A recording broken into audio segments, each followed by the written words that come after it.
So today we shall discuss heteroskedasticity, that is one of the problems that we find under ordinary least square methods.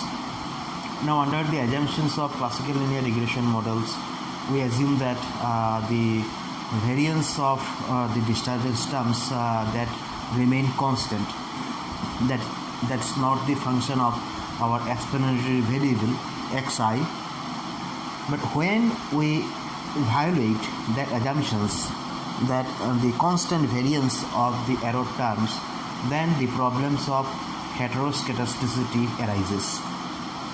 Now what happens in presence of heteroscedasticity?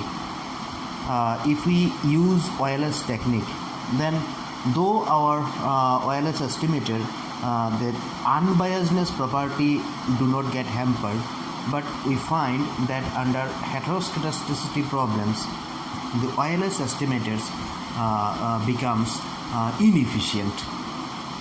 So today we shall learn first the nature of heteroskedasticity, and then the consequences of heteroskedasticity in applying OLS technique. So when we are getting that heteroskedasticity,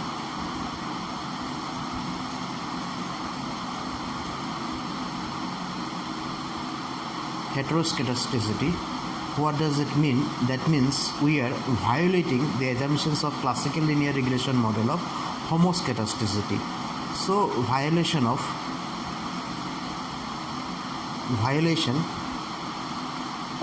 homoscedasticity.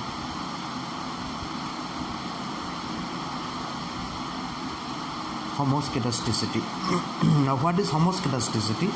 Under classical linear regression models,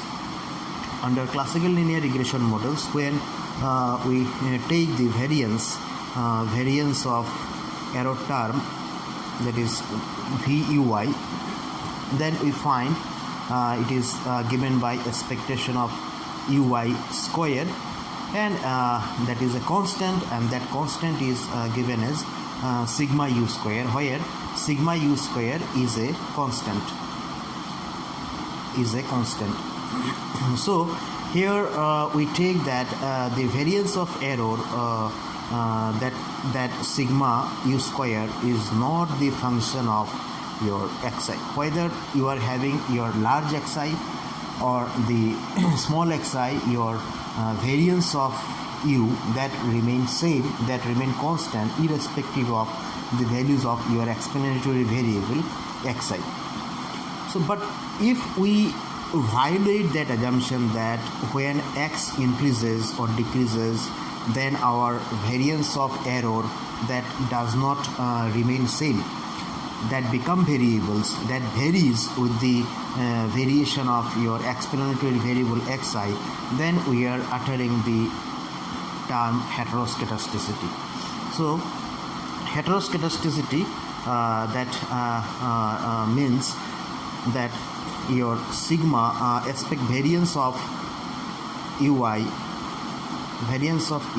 is equal to expectation of ui square, that is not is equal to sigma u square, but it is equal to sigma u I square. So here I is equal to 1, 2 up to n. So for different identity, for different individuals or your accounting unit, your variance that no longer remain constant, that varies, and that variation is given by sigma ui square. So here we say that under heteroskedasticity problem, your variance of ui, that is sigma ui square is not is equal to sigma u square, and sigma ui square is a function of xi. So when our values of x changes, that is the values of explanatory variable changes, then we are getting that our constant, that is our error term, that also varies, and it is given as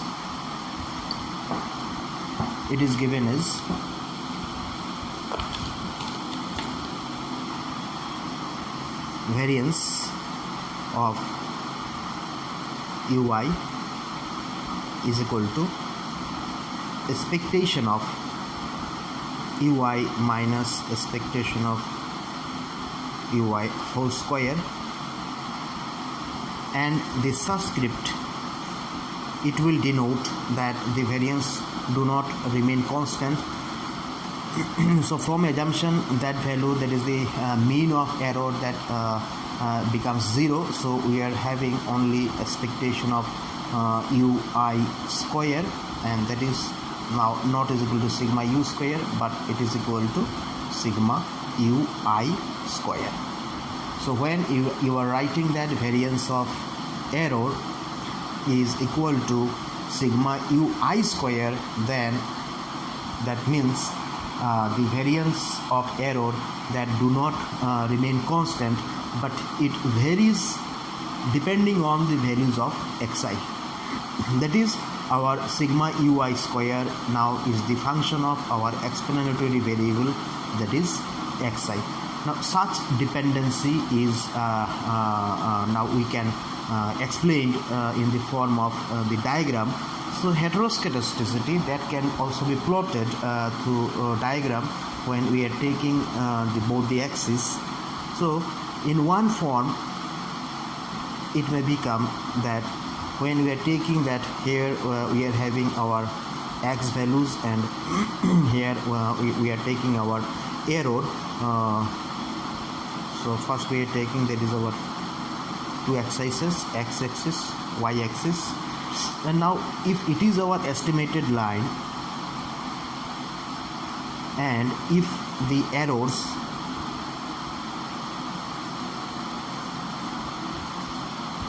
we can plot the actual values of y, and this is our estimated y. So this point shows the difference between yi minus yi hat, that is equal to ui, or we can write it is ui hat or ei. So when our x increases, here we are taking that x values, explanatory variable. When our x increases, then we can see our error, that is the variance of error, that also increases. So that is not remaining constant. In another form we get, when x increases, then initially it may increase, then it may decrease. So it may take this shape also. That means the difference between the actual y and the estimated y, initially when x increases, then that difference is gradually increasing, and then it is gradually decreasing. So it may take this form also, or we can say initially error is large, and when x increases, then error may decline. In that way error may decline. So initially you are having more error, but gradually it is decreasing. So in these three cases, what we have shown that when x increases, then our variance of error do not remain constant. So this is the heteroskedasticity problem. So in first panel we have seen that sigma u square seems to increase with x. That is, when x increases, our variance also increases. In second panel, the error variance appears greatest in the middle of x values, that we can see, and in the third panel when x increases, our variance of error that gradually initially it was large, but gradually it is decreasing. So in that way we can show the heteroskedasticity problem in graphical approach.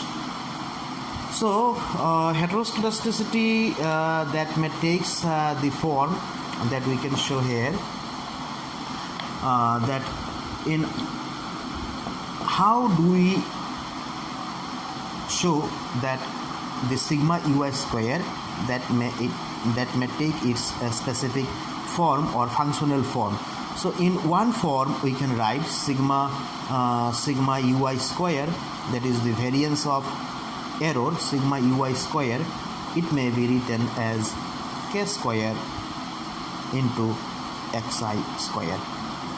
In another form we can write sigma ui square, that is k into xi, and in another form sigma ui square, that is equal to k by xi square, where k is a constant. K is a constant, and given the values of x, we can have the multiplications with our constant, and then we can estimate our variance sigma ui square. Now in matrix notations, how can we show that the through variance covariance matrix that our heteroskedasticity problem? So we can now use matrix notations. So the variance covariance matrix, where we can show that the autocorrelation and heteroskedasticity. So we know variance of ui is equal to expectation of ui square. In matrix notation it can be written as expectation of u transpose, that can be written as, that we have discussed while discussing our assumptions of assumptions of classical linear regression models in matrix notation form. So having the multiplications, we can write sigma expectation of u1 square, expectation of ui u2, and expectation of u1 un. In the same way, expectation of u2 u1, expectation of u2 square, expectation of u2 un. In that way, if we have expansion, then in last row we can write expectation of un u1, expectation of un u2, in that way expectation of un square. So this is our variance covariance matrix. Now if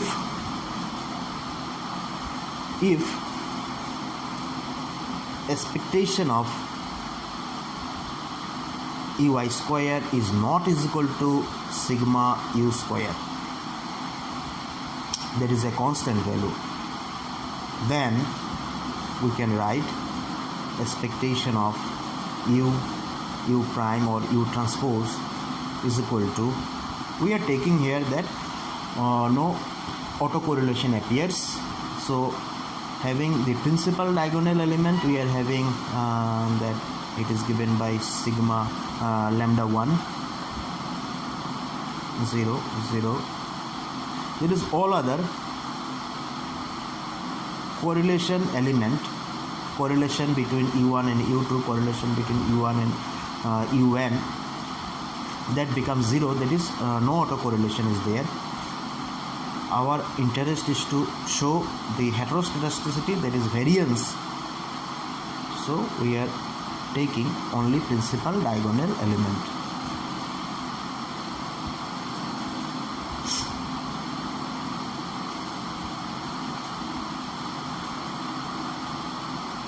So it is lambda n. Okay. Now here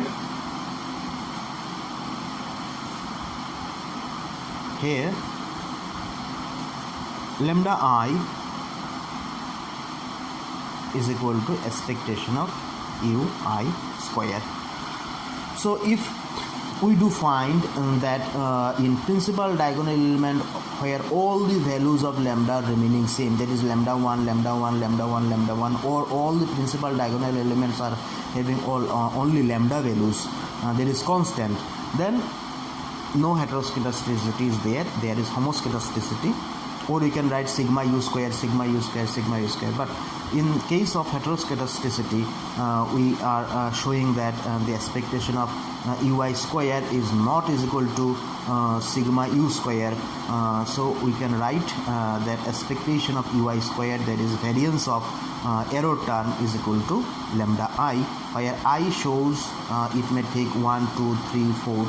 So that is your lambda I shows your expectation of ui square is not constant. Once it is taking lambda 1, once it is taking lambda 2, in that way up to lambda n.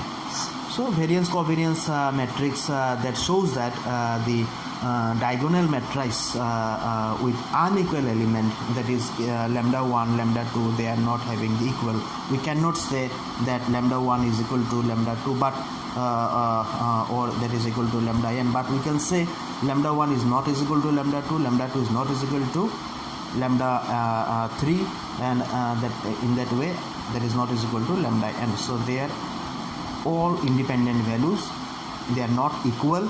That's why we can say expectation of ui square, that is variance of error, that is not a constant, but we can say it varies with the expansions of our explanatory variable xi. So in that way we can discuss the nature of heteroskedasticity, that is variance of disturbance terms or random term. Now we shall see what happens if heteroskedasticity exists and we use our OLS techniques. So first of all,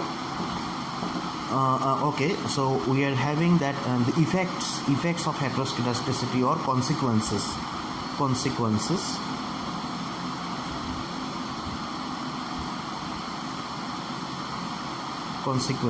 of heteroskedasticity.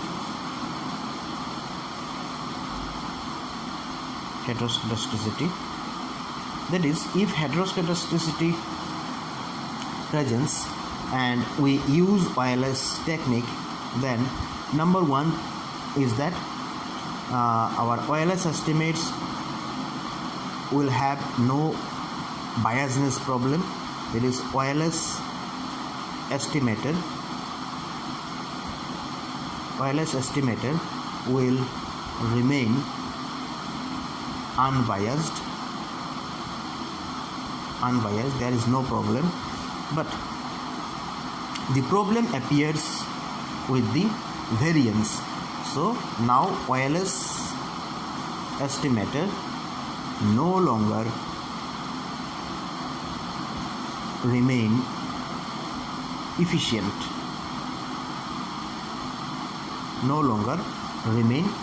So first of all we shall see how the heteroskedasticity problem do not have any impact on the unbiasedness properties.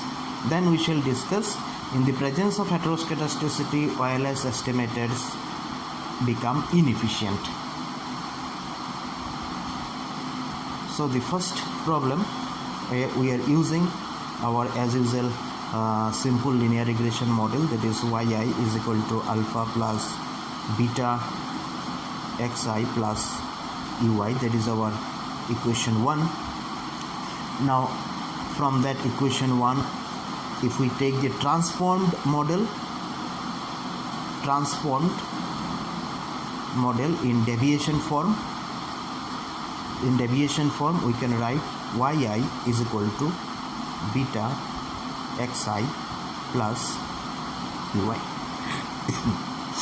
Now from this transformed model we have estimated earlier that beta hat is equal to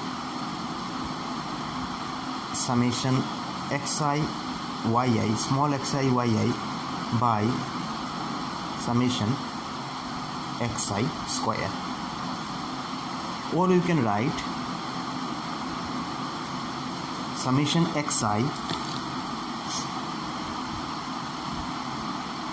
instead of writing yi, small yi, we can write beta xi plus ui, beta xi plus ui by summation xi square. Okay,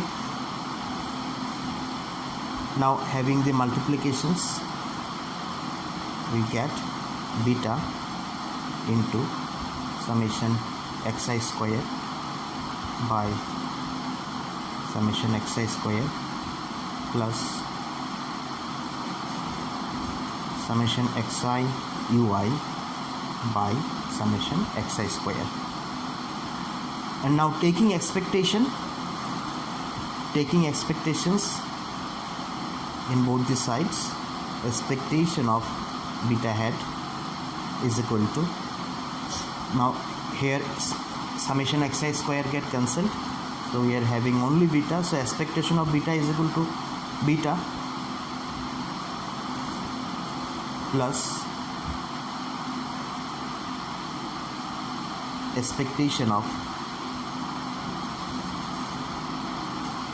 summation xi ui by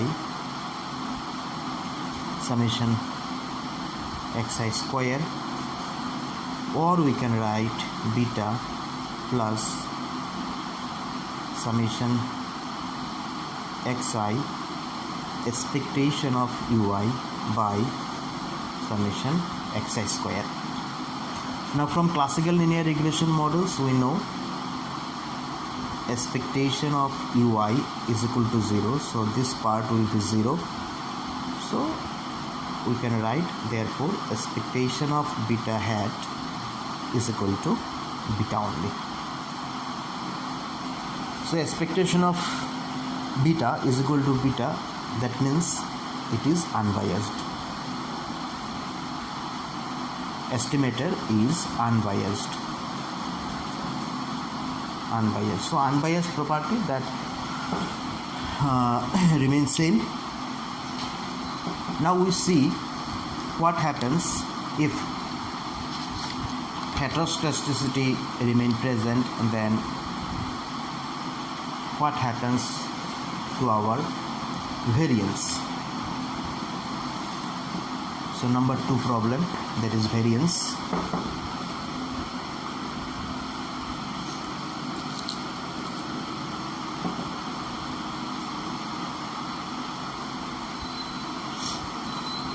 So usually we know the OLS estimator and the variance of beta hat is equal to sigma u square by summation xi square. Okay, and that can also be written as sigma u square into summation ki square. This is our equation 2. But under heteroscedasticity assumptions, under heteroscedasticity,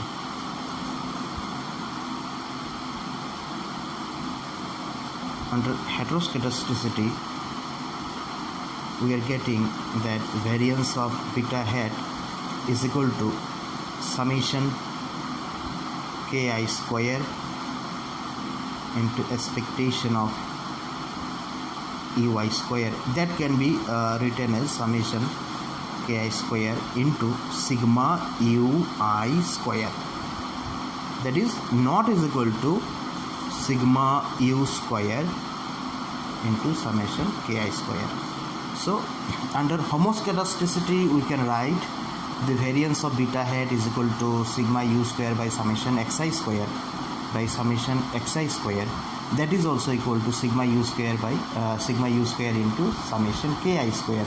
That is here ki is equal to 1 by xi square. Okay, so under heteroskedasticity problem, now variance of beta hat, it is written as summation ki square into sigma ui square. Okay, so sigma ui square that represent that heteroskedasticity problem is there. Now we proceed further. Variance of beta hat is equal to expectation of beta hat minus beta whole square that we got earlier also. Now if we substitute the value beta hat minus beta, then from earlier derivations we got that value is equal to summation xi ui by small xi square whole square. Okay, that can be rewritten as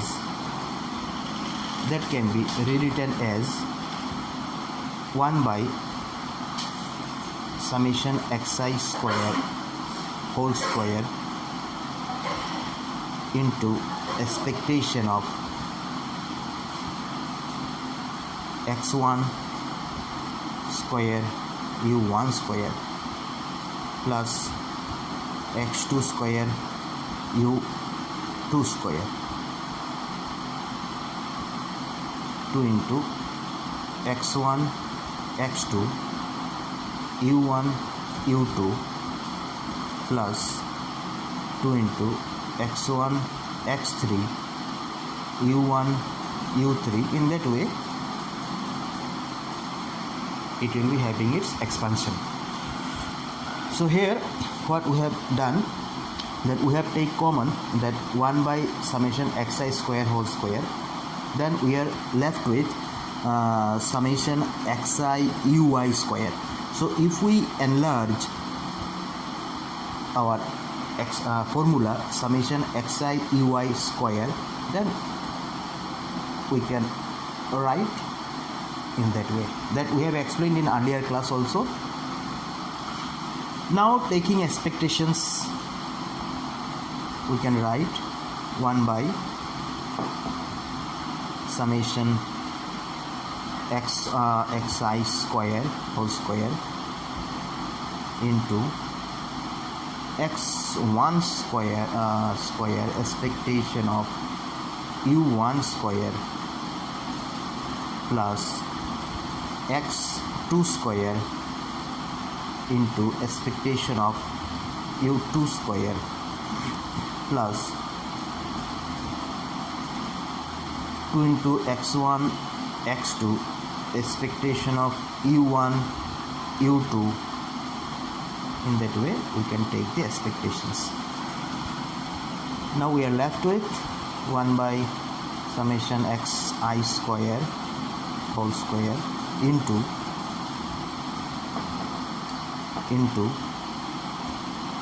x1 square expectation of u1 square plus x2 square expectation of u2 square.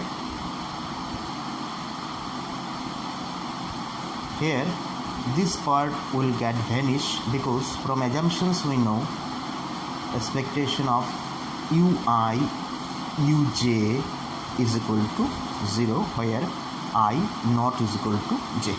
So from no autocorrelation assumption, as we are taking that the no autocorrelation appears, so expectation of ui uj is equal to 0. So our this part will get vanished.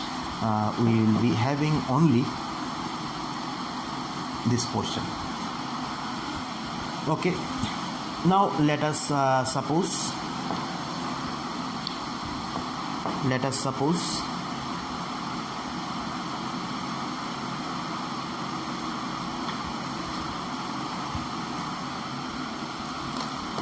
variance of ui is equal to expectation of ui square is equal to ki into sigma u square. So in earlier case, under homoscedasticity, we have written variance of ui is equal to expectation of ui square is equal to only sigma u square. That is, the variance is constant and that constant value is sigma u square. But under heteroskedasticity problem, now we are writing variance of ui is equal to ki into sigma u square. So sigma u square is multiplied with a new constant, that is ki. Okay.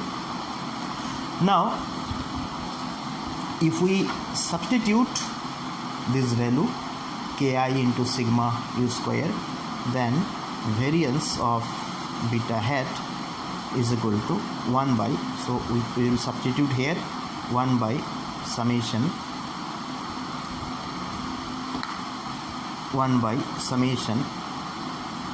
xi square whole square into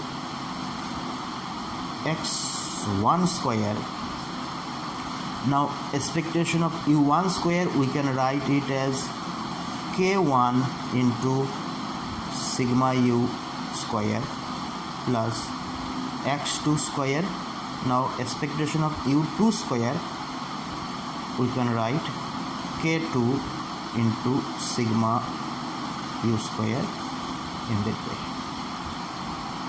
Okay.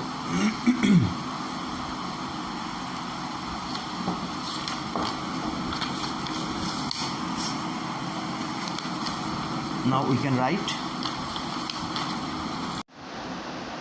so we are having 1 by summation xi square whole square into x1 square into k1 sigma u square plus x2 square into k2 sigma u square. So here sigma u is common, so we can take sigma u square by summation x square whole square as common. Then other remaining part, that is x1 square into k1 plus x2 square into k2, that can be rewritten as summation ki into xi square. Or we can write sigma u square by summation xi square into summation ki xi square by summation xi square, because summation xi square here we are having in square form. Now you see, this is the variance of beta hat under homoscedasticity assumptions. So when we are taking that the variance of error is remaining same, it is constant, then under homoscedasticity, variance of beta hat is given by sigma u square by summation xi square. Now under heteroskedasticity problem, we are getting that variance of beta hat under homoscedasticity assumption into multiplied with summation ki xi square by summation xi square. Now what happens if xi square and ki are positively correlated? If both the terms are positively correlated, and if the second term, this is our second term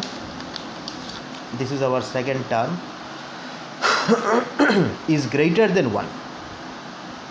If both are positively correlated and if this is greater than 1, then we can say variance of beta hat under heteroskedasticity will be greater than the variance of beta hat under homoscedasticity. So under homoscedasticity, variance of beta hat is only this, but under heteroskedasticity, variance of beta hat is this element into this part. Okay, so we can say the variance of beta hat under homoscedasticity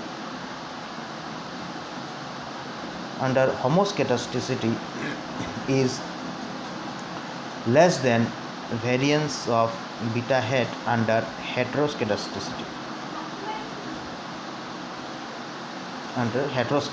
So variance of beta hat under heteroskedasticity, it is greater than variance of beta hat under homoskedasticity. That is the under heteroskedasticity variance of beta that enlarge, and we say that it become inefficient. Now variance of beta hat, as it is greater, so it is inefficient. So efficiency problem arises under heteroskedasticity. So under the presence of heteroskedasticity, if we apply OLS technique, then we will find that the unbiasedness property that do not get disturbed, but the efficiency property of the OLS estimator that get disturbed, and efficiency loss is there. So these are the consequences of heteroskedasticity. If heteroskedasticity appears, then there are certain techniques like weighted least squares or generalized least square techniques that will be applied so that our variance of beta hat become efficient. So in next class we shall discuss how to detect the presence of heteroskedasticity and how to overcome or how to deal with the problem of heteroskedasticity. So for today, thank you.